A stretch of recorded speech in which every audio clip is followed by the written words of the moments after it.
আজকে আমরা নবম দশম শ্রেণীর বৃত্তের অধ্যায়ের 8.5 এর এমসিকিউগুলো সমাধান করব। শুরুতেই 1 নম্বর এমসিকিউটা আমরা সমাধান করব। এখানে বলা হয়েছে যে কোনো বৃত্তের অধিচাপে অন্তর্লিখিত কোণ কোন ধরনের কোণ, এটা আমরা সমাধান করব। আগে আমাদের এই প্রশ্নটা সমাধান করার আগে জানতে হবে যে অধিচাপটা কী। এই অধিচাপটা আগে আমরা জেনে নিই। অর্থাৎ একটা বৃত্তের,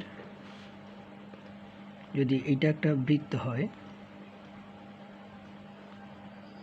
এই বৃত্তের পরিধির এই থেকে এই অংশ পর্যন্ত, অর্থাৎ এই বৃত্তটার এই অংশ থেকে এই অংশ পর্যন্ত, এটাকে বলবো আমরা উপচাপ।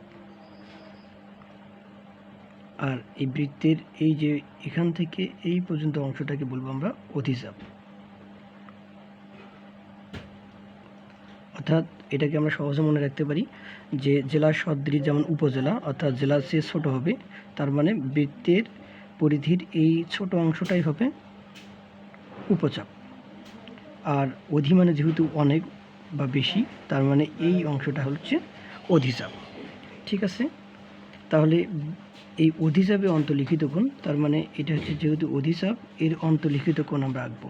এই অধিচাপটার অন্তর্লিখিত কোণটাকে যদি আমরা এঁকে নিই, তাহলে এখান থেকে এখান পর্যন্ত, এখান থেকে এখান পর্যন্ত, তাহলে এই অধিচাপের অন্তর্লিখিত কোণ মানে এই কোণটা, তাহলে এই কোণটা নিশ্চয়ই আপনারা বুঝতে পারতেছেন এটা কি